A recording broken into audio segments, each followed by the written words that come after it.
Assalamualaikum warahmatullahi wabarakatuh.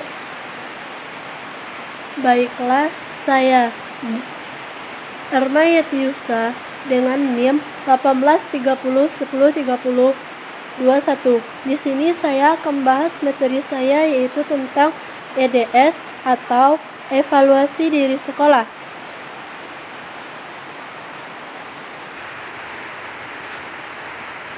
Yang pertama, kita harus mengetahui pengertian, yaitu evaluasi diri sekolah atau EDS. Sebelum menganjak kepada pengertian EDS, alangkah baiknya kita menyelami pengertiannya terlebih dahulu. Secara harfiah, kata evaluasi berasal dari bahasa Inggris atau evaluation dalam bahasa Arab, yaitu al-takdir dalam bahasa Indonesia berarti penilaian.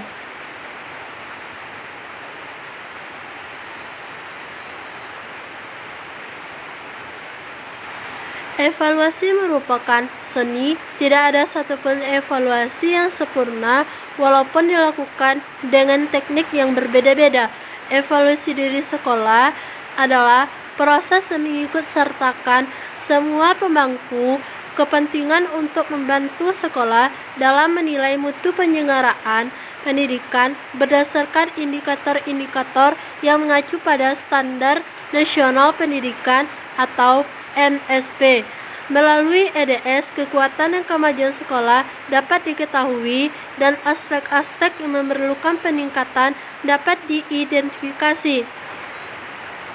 Proses evaluasi diri sekolah merupakan siklus yang dengan pembentukan TPS, tim penilai, dan peningkatan sekolah, atau pelatihan instrumen pelaksanaan evaluasi diri sekolah dan penggunaan hasilnya sebagai dasar penyusunan rencana pelajaran sekolah atau rencana kerja sekolah dan rencana anggaran belanja sekolah atau rencana kerja sekolah.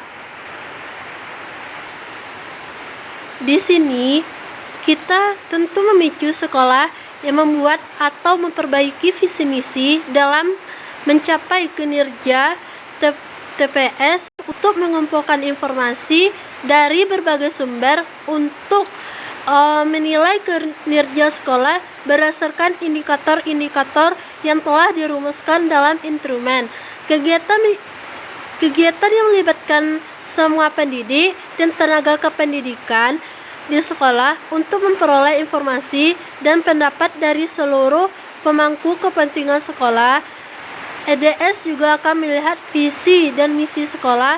Apabila sekolah belum memiliki visi dan misi, maka diharapkan kegiatan ini memiliki visi dan misi. Maka diharapkan kegiatan ini sesuai dengan keinginan tersebut.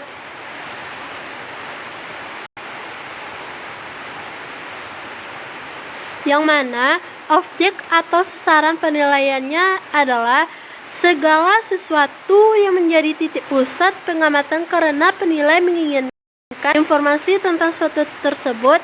Subjek evaluasinya adalah orang yang melakukan pekerjaan evaluasi. Baiklah, saya akan melanjutkan dari materi yang disampaikan oleh rekan saya tadi, yaitu Erma Yetiusa. Baiklah, saya di sini atas nama Yuli Handayani akan melanjutkan materi selanjutnya, yaitu keuntungan yang diperoleh sekolah dari evaluasi diri sekolah tersebut.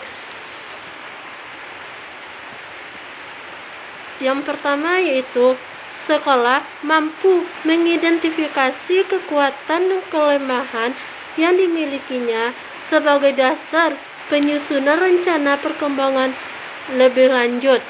Yang kedua, sekolah mampu mengenal peluang untuk memperbaiki mutu pendidikan, menilai keberhasilan, upaya peningkatan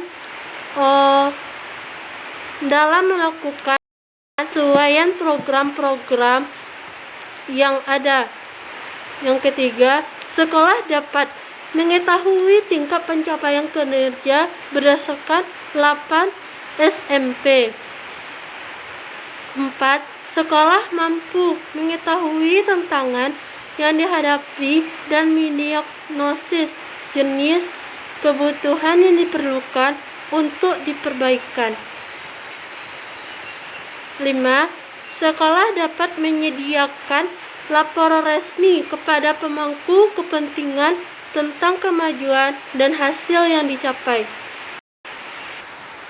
Selanjutnya yaitu bentuk-bentuk instrumen dari EDS atau evaluasi diri sekolah. Yang pertama yaitu standar sarana dan prasarana. Yang kedua, standar isi. Yang ketiga, standar proses. Yang keempat, standar penilaian. Yang kelima, standar kompetensi kelulusan. Yang keenam, standar pengelolaan. Yang ketujuh, standar pendidik dan ketenaga pendidikan. Yang kedelapan, standar pembiayaan. Baiklah, saya akan melanjutkan materi dari rekan saya tadi, yaitu materi selanjutnya yaitu manfaat IDS. Manfaat IDS diantara lain, yang pertama yaitu dengan EDS akan diperoleh informasi mengenai pengelolaan sekolah yang telah memenuhi SMP untuk digunakan sebagai dasar penyusunan RPS atau RKS dan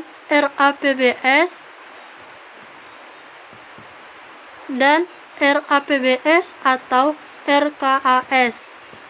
Yang kedua yaitu dengan IDS akan diperoleh informasi tentang kinerja sekolah yang sebenarnya dan informasi tersebut diverifikasi dengan bukti fisik yang sesuai.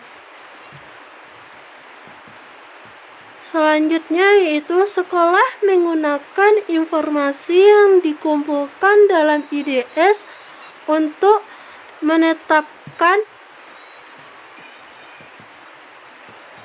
apa yang menjadi prioritas bagi peningkatan sekolah dan digunakan untuk mempersiapkan RPS, RKS, dan RAPBS atau RAAS.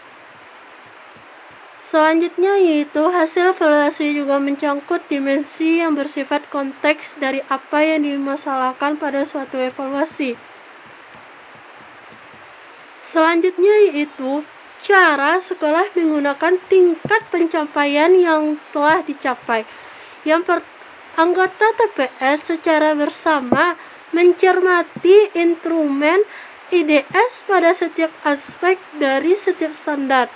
Sebaiknya perlu disiapkan peraturan menteri, indikator, atau peraturan pemerintah yang berkaitan dengan SMP, sebagaimana bisa dijadikan rujukan berdasarkan kondisi nyata sekolah. Anggota TPS menilai apakah sekolah mereka termasuk dalam tingkatan 1, 2, 3, atau bahkan 4 dalam pencapaian 8 SMP ini.